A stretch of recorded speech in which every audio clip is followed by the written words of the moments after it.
बने रहिए मेरे साथ। जिन्होंने चैनल को सब्सक्राइब नहीं किया है चैनल को सब्सक्राइब भी कर लें, क्योंकि इस बार दोस्तों सरकारी नौकरी तो अपने नाम करना ही है, ठीक है। तो आते हैं दोस्तों, सफलता पाने के लिए हमें पहले विश्वास करना होगा कि हम कर सकते हैं। दोस्तों सक्सेस को प्राप्त करने के पहले हमें कॉन्फिडेंस होना ज़रूरी है। जैसे मैं बात करूं कि अगर मैं कोई कार्य करना चाहता हूं तो उसके पहले जो है मुझे कॉन्फिडेंस होना ज़रूरी है। अगर कॉन्फिडेंस है तो कार्य संभव है। उसी तरह सक्सेस संभव तब है जब आपके अंदर कॉन्फिडेंस है, ठीक है। तो कॉन्फिडेंस रहिए, सक्सेस ज़रूर मिलेगी आपको, ठीक है। आते हैं दोस्तों टॉपिक पर, RTE एक्ट 2009। दोस्तों RTE का फुल फॉर्म होता है राइट टू एजुकेशन, इंग्लिश में राइट टू एजुकेशन और हिंदी में इसको शिक्षा का अधिकार अधिनियम कहते हैं, ठीक है। शिक्षा का अधिकार अधिनियम क्या है बात करूंगा मैं दोस्तों। शिक्षा का अधिकार अधिनियम के अंतर्गत 6 से 14 वर्ष, ठीक है, 6 से 14 वर्ष के बच्चों को निःशुल्क और अनिवार्य शिक्षा प्रदान करने का प्रावधान किया गया है, जिसमें भारत का प्रत्येक बच्चा अच्छी शिक्षा ग्रहण करने के बाद अपना भविष्य उज्ज्वल कर सके और इसके साथ ही देश की उन्नति में सहयोग प्रदान कर सके। इतनी बड़ी हिस्ट्री नहीं आती, बस पूछ लिया जाता है शिक्षा का अधिकार अधिनियम के अंतर्गत कितने साल के बच्चे, तो 6 से 14 साल, ठीक है। तो ये चीज़ याद रखिएगा, 6 से 14 साल, ठीक है। आगे आते हैं दोस्तों, लागू कब किया गया, यहाँ से इम्पोर्टेंट टॉपिक बनता है, यहाँ से इम्पोर्टेंट पॉइंट बनता है, तो इस चीज़ को समझिएगा दोस्तों। शिक्षा का अधिकार का निर्माण वर्ष 2009 में किया गया तथा इसे अप्रैल 2010 में संपूर्ण भारत में लागू किया गया। दोस्तों क्वेश्चन जैसे बनता है देखिएगा, अगर पूछ लिया जाए कि RTE का निर्माण वर्ष क्या है, तो आप जब निर्माण वर्ष की बात करें तो आप 2009 बताइए। अगर पूछ लिया जाए कि RTE जो है भारत में लागू कब किया गया, तो आप बताएंगे 2010। डेट याद रखिएगा 1 अप्रैल, ठीक है। देखिए निर्माण की बात कर रहा है तो 2009 कर लीजिए, अगर आप लागू करने की बात कर रहा है तो 1 अप्रैल 2010 करिए, ठीक है। क्योंकि क्वेश्चन आता है कि RTE भारत में कब लागू किया गया। ऑप्शन था मार्च 2010, अप्रैल 2010, मई 2010, जून 2010, तो आप बताएंगे अप्रैल 2010, ठीक है। तो ये चीज़ हुई क्लियर। आगे चलता हूँ दोस्तों, अधिनियम का इतिहास, हिस्ट्री क्या है। दिसंबर का महीना था 2002, अनुच्छेद 21A भाग 3, मौलिक अधिकार 14 से 35 और 36 से 51 नीति निर्देशक, संविधान संशोधन 86, ठीक है, में 6 से 14 साल के सभी बच्चों को मुफ्त और अनिवार्य शिक्षा के अधिकार को मौलिक अधिकार माना गया, ठीक है। यहाँ से क्वेश्चन कैसे बनता है दोस्तों मैं बताने वाला हूँ आपको। जैसे पूछ लिया जाता है RTE एक्ट किस भाग में है, RTE एक्ट किस भाग में है, तो बताएंगे आप भाग 3 में, ठीक है। अगर पूछ लिया जाए आर्टिकल, तो आर्टिकल है 21A, ठीक है। अगर पूछ लिया जाए संविधान संशोधन तो 86, ठीक है। तो ये चीज़ याद रखिएगा, और बाकी दिसंबर का महीना 2002, इतनी चीज़ याद रखिएगा। आगे आते हैं दोस्तों, यह विधेयक क्यों महत्वपूर्ण है। देखिए इसमें निःशुल्क और अनिवार्य प्रारंभिक तथा माध्यमिक शिक्षा का कानूनी प्रावधान है। देखिए 6 से 14 साल निःशुल्क और अनिवार्य प्रारंभिक शिक्षा, ये चीज़ का कानूनी प्रावधान है। दूसरी चीज़, प्रत्येक इलाके में एक स्कूल का प्रावधान है। आपने देखा होगा कि हर गांव में स्कूल की व्यवस्था कराई गई है, पास स्कूल होते हैं जिसमें हर बच्चा शिक्षित हो सके, ठीक है। इसके बाद आते हैं, इसके अंतर्गत एक स्कूल निगरानी समिति के गठन प्रावधान है, जो समुदाय के निर्वाचित प्रतिनिधियों के माध्यम से स्कूल की कार्यप्रणाली की निगरानी करेगा। भाई देखिए जब बच्चा स्कूल में पढ़ रहा है तो स्कूल को चलाने की निगरानी करने के लिए बॉस होना ज़रूरी है ना, उसके ऊपर भी तो बॉस होते हैं, अधिकारी होते हैं कि नहीं होते हैं, तो निगरानी करने के लिए जो है ज़रूरी है। उसके बाद बात करें 6 से 14 साल की आयु वर्ग के किसी भी बच्चे को नौकरी में नहीं रखने का प्रावधान है। देखिए 6 से 14 साल का जो बच्चा होता है नाजुक होता है, ठीक है। भाई पढ़ेगा कि नौकरी करेगा, आप बताइए। तो सीधी सी बात है ना, 6 से 14 साल का बच्चा जो है वो पढ़ाई करेगा, नौकरी नहीं करेगा, ठीक है। इसके बाद आते हैं, 6 से 14 साल के आयु वर्ग को चुनने का क्या उद्देश्य है। देखिए सही बात है कि 6 से 14 साल के ही बच्चों को क्यों चुना गया, चाहे तो बूढ़े लोगों को चुना जा सकता था या फिर 18 साल के ऊपर जो है चुना जा सकता था, 6 से 14 ही साल क्यों चुना गया, तो इसके बारे में बताने वाला हूं दोस्तों। विधेयक में सभी बच्चों को अनिवार्य रूप से प्रारंभिक से माध्यमिक स्कूल तक शिक्षा देने का जोर दिया गया, और इस आयु के बच्चों को शिक्षा देने से उनके भविष्य आधार तैयार हो सकेगा। इंपॉर्टेंट चीज़ है, पॉइंट है। देखिए 6 से 14 साल बच्चा क्यों चुना गया, मैं बात करूंगा, एक एग्जांपल लेता हूं। जैसे आप घर बनवा रहे हैं, दीवार बनवा रहे हैं, दीवार मजबूत बनवा रहे हैं, तो दीवार मजबूत करने के लिए क्या करेंगे आप, नींव जो है मजबूत करवाओगे। जब भाई नींव मजबूत होगी तो आपकी दीवार मजबूत होगी, दीवार मजबूत होगी तो आपका घर मजबूत होगा, घर मजबूत होगा तो आप चाहे एक 4 खंड बनवाएं चाहे 10 खंड बनवाएं, ठीक है। उसी तरह जो होता है 6 से 14 साल की जो उम्र होती है बहुत नाजुक होती है, यहीं से आपको बनाना है, यहीं से आपको समझाना है, पढ़ाना है, तभी तो बच्चा आगे चल के बेस्ट कर पाएगा, ठीक है। इसलिए 6 से 14 साल की उम्र ली गई है RTE 2009 में, ठीक है। आगे आते हैं दोस्तों, अब आते हैं RTE टॉप इम्पोर्टेंट क्वेश्चन। देखिए क्वेश्चन यहाँ से बनता है, एग्जाम में भी आते हैं, तो ये चीज़ समझिएगा दोस्तों। निःशुल्क एवं अनिवार्य शिक्षा को मूल अधिकार के रूप में किस अनुच्छेद में जोड़ा गया था? मैंने अभी बात बताया था अनुच्छेद 21A और भाग 3 में, ठीक है। यही चीज़ मैंने बोला था अभी, अनुच्छेद 21A और भाग 3 में, ठीक है। आगे आते हैं, right to education RTE act 2009 कब लागू किया गया? देखिए लागू करने की डेट मैंने आपको बताई थी, ये डेट याद रखिएगा, 1 अप्रैल 2010, और निर्माण की बात करें तो 2009, ठीक है। तो ये चीज़ याद रखिएगा। आगे चलते हैं दोस्तों, शिक्षा के अधिकार अधिनियम के तहत प्राथमिक कक्षाओं में छात्र एवं शिक्षक अनुपात कितना होता है? देखिए 30 बच्चों पर एक शिक्षक, ठीक है। शिक्षा के अधिकार अधिनियम के तहत प्राथमिक, अगर प्राथमिक की जब बात करी जाए तो 30:1 आप करेंगे, ठीक है। दूसरी चीज़, RTE 2009 के तहत प्राथमिक स्तर पर न्यूनतम शैक्षणिक घंटे का कार्य दिवस होते हैं। कार्य दिवस, घंटा कार्य दिवस पूछ लिया गया है।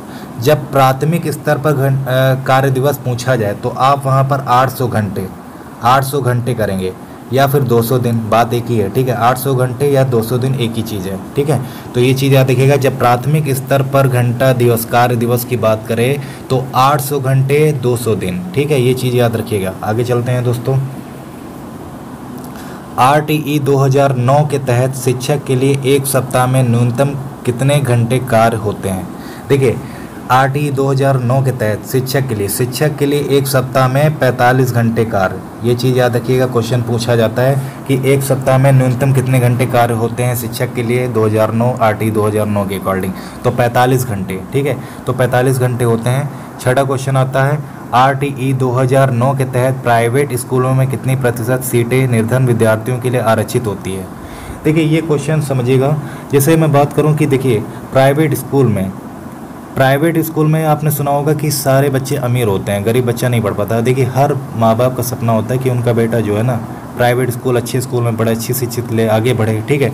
लेकिन होता क्या है कि महंगे फीस की वजह से जो है नहीं पढ़ा पाते हैं। इस वजह से RTE 2009 के अकॉर्डिंग जो है जितने भी प्राइवेट स्कूल हैं उनमें 25% आरक्षित करा गया है गरीबों बच्चों को पढ़ाने के लिए, ठीक है। तो ये चीज़ याद रखिएगा, इससे क्वेश्चन आ भी जाता है। आगे आते हैं, निःशुल्क एवं अनिवार्य शिक्षा RTE के अधिकार में किस आयु वर्ग के बच्चों को रखा गया है? मैं उतनी देर से रिपीट कर रहा हूँ, 6 से 14 वर्ष, क्योंकि 6 से 14 वर्ष क्या होता है, नाजुक होता है, ठीक है। यहीं से तो बनेगा, आगे चल के बेस्ट करेगा, ठीक है। तो ये याद रखिएगा 6 से 14 वर्ष, ठीक है। RTE को राज्यसभा में कब पारित किया गया? देखिए ये क्वेश्चन ज़बरदस्त है। RTE को राज्यसभा में 20 जुलाई 2009 में पारित किया गया। अगर मैं बात करूं लोकसभा में, अगर लोकसभा में पारित करने की बात कर दे तो, अगर लोकसभा में पारित करने की बात आती है तो आप करेंगे 4 अगस्त 2009, ठीक है। याद रखिएगा 4 अगस्त 2009 में पारित किया गया लोकसभा में, ठीक है। तो ये चीज़ याद रखिएगा। और राज्यसभा में 20 जुलाई 2009, ठीक है। आगे आते हैं, SMC, ये क्वेश्चन बहुत ज़बरदस्त है, इसको समझिएगा। SMC स्कूल मैनेजमेंट कमेटी अध्यक्ष कौन होता है? SMC जानते हैं, स्कूल मैनेजमेंट कमेटी अध्यक्ष कौन होता है? देखिए ये क्वेश्चन पूछा भी गया था कि जैसे क्वेश्चन आया था कि SMC का अध्यक्ष कौन होता है, जैसे ऑप्शन उसमें दिया गया था कि प्रिंसिपल होता है, अध्यापक होता है या अभिभावक होता है। अभिभावक में देखिए मम्मी पापा दोनों आते हैं, ठीक है। पेरेंट्स जिसकी बात करूँ, माँ पापा की बात कर रहा हूँ। तो SMC का जो अध्यक्ष होता है अभिभावक होता है। इसमें कितने सदस्य होते हैं? SMC में कितने सदस्य होते हैं? तो याद रखिएगा 16 सदस्य होते हैं। और इसका अध्यक्ष अभिभावक मतलब पेरेंट्स होते हैं। और इसकी बैठक 30 दिन के अंदर होती है, ठीक है। इस कमेटी की जो बैठक होती है 30 दिन के अंदर होती है, ठीक है। तो ये चीज़ याद रखिएगा आप लोग। इसके बाद आते हैं, यदि प्राथमिक स्तर पर, इम्पोर्टेंट आ गया क्वेश्चन, यदि प्राथमिक स्तर पर 150 से अधिक बच्चे हों, 150 से अधिक हों, तो उनके लिए क्या प्रावधान है। जब देखिए प्राथमिक स्तर की बात कर रहा है, पहली बात तो ये है, ठीक है, प्राथमिक स्तर की जब बात कर रहा है तो 150 से अधिक बच्चे की बात कर रहा है, तो याद रखिएगा वहाँ पर एक प्रधानाध्यापक होगा और 5 शिक्षक होंगे, ठीक है, एक प्रधानाध्यापक और 5 शिक्षक होंगे, ठीक है। उसके बाद आते हैं RTE 2009। RTE 2009 के अनुसार उच्च प्राथमिक स्तर पर अर्थात 6 से 8 हेतु शिक्षक अनुपात कितना होता है। देखिए जब उच्च प्राथमिक स्तर की बात करें, उच्च प्राथमिक स्तर की बात करें मतलब जूनियर की बात करें, तो वहाँ पर अनुपात जो होगा 35 बच्चों पर 1, ठीक है। और अगर प्राथमिक स्तर पर बात कर रहा है तो 30:1, ठीक है। ये चीज़ याद रखिएगा, उच्च प्राथमिक स्तर पर 35:1 और प्राथमिक पर अगर बात करें 1 से 5 तो 30:1, ये चीज़ याद रखिएगा। RTE 2009 के अनुसार कक्षा 1 से लेकर कक्षा 8 तक यदि प्रवेश दिए गए सदस्यों की संख्या 200 से अधिक है तो विद्यार्थी एवं शिक्षक अनुपात क्या होगा। जब दोस्तों RTE के अकॉर्डिंग 1 से लेकर 8 तक की बात कर रहा है और 200 से अधिक बच्चे हों, तब जो है 40/1, मतलब 40 बच्चों पर 1, ठीक है, 40:1 होगा। ये चीज़ याद रखिएगा आप लोग दोस्तों। आगे आते हैं, RTE के तहत उच्च प्राथमिक स्तर पर न्यूनतम शैक्षणिक घंटे का कार्य दिवस होंगे। देखिए अभी मैंने वहाँ पर बात करी थी प्राथमिक स्तर पर 1 से 5 तक की बात करी थी, तो वहाँ पर था 800 घंटा, ठीक है, और 200 दिन था। अब यहाँ पर आ गया है उच्च प्राथमिक स्तर पर कार्य दिवस पूछ लिया गया है, तो यहाँ पर 1000 घंटे या फिर 220 दिन करेंगे, ठीक है। ये चीज़ याद रखिएगा, इंपॉर्टेंट चीज़ है। इसके बाद आते हैं, यदि प्राथमिक पर एक विद्यालय में कुल 240 बच्चे हैं तो इसके लिए कितने अध्यापक होंगे। देखिए अगर वहाँ पर मैंने बात करा था कि अगर 200 के हैं, 200 पर कितना था, 5 थे, यहाँ पर क्या है 240 बच्चे हैं तो कितने होंगे, 6 अध्यापक होंगे, ठीक है। ये चीज़ याद रखिएगा, 240 बच्चे तो 6 अध्यापक करेंगे, ठीक है। आगे आते हैं, RTE 2009 के अनुसार प्राथमिक स्तर पर एक अध्यापक को प्रतिदिन कितने घंटे पढ़ाना होगा। देखिए RTE 2009 के अनुसार प्राथमिक स्तर मतलब 1 से 5 तक, 1 से 5 तक की जो है अध्यापक को प्रतिदिन कितने घंटे पढ़ाना होगा, 4 घंटे पढ़ाना होगा, ठीक है। 1 से 5 प्राथमिक स्तर बात कर रहा हूँ। अगर मैं बात करूँ कि RTE 2009 के अनुसार उच्च प्राथमिक स्तर मतलब 6 से 8 अगर अध्यापक को एक दिन में प्रतिदिन कितने घंटे पढ़ाना होगा, तो वहाँ पर आप करेंगे 4.5 घंटे। मतलब यहाँ से समझिएगा, प्राथमिक स्तर पर अध्यापक जो है प्रतिदिन 4 घंटे पढ़ाएगा और उच्च प्राथमिक स्तर पर जो है टीचर 4.5 घंटे पढ़ाएगा, मतलब आधे घंटे ज़्यादा, ठीक है। तो ये चीज़ याद रखिएगा, क्वेश्चन आता है। RTE 2009 की किस धारा में ये बताया गया है कि बच्चों को शारीरिक दंड, बताया गया 2 बार रिपीट हो गया है।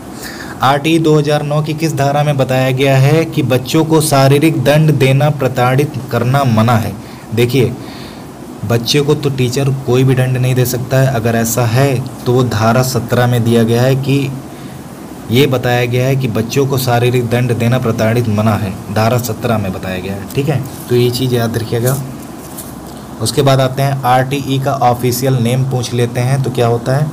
देखिए RTE का ऑफिशियल नेम क्या है, निःशुल्क एवं अनिवार्य बाल शिक्षा का अधिकार अधिनियम 2009, मतलब इसको जो कहते हैं the right of children to free and compulsory education act 2009, ठीक है, the right of children to free and compulsory education act 2009, ठीक है, ये इसका ऑफिशियल नेम है। अब बात करेंगे RTE एक्ट 2009 के अनुसार कितने वर्ष के अंदर प्रत्येक बसावट के पास सरकारी स्कूल होगा। देखिए बसावट का मतलब होता है बसना, तो 3 वर्ष तक, ठीक है, 3 वर्ष के अंदर जो है प्रत्येक बसावट के पास सरकारी स्कूल होगा, 3 वर्ष, ठीक है। आगे आते हैं, कक्षा 1 से लेकर कक्षा 5 के लिए विद्यार्थियों के लिए विद्यालय की दूरी कितनी होनी चाहिए। देखिए प्राथमिक स्तर की बात कर रहा है, कक्षा 1 से 5 तक की, अगर कक्षा 1 से 5 तक की प्राथमिक स्तर है तो उसकी जो है विद्यालय की कितनी दूरी होगी, तो 1 किलोमीटर, ठीक है, 1 किलोमीटर होगी।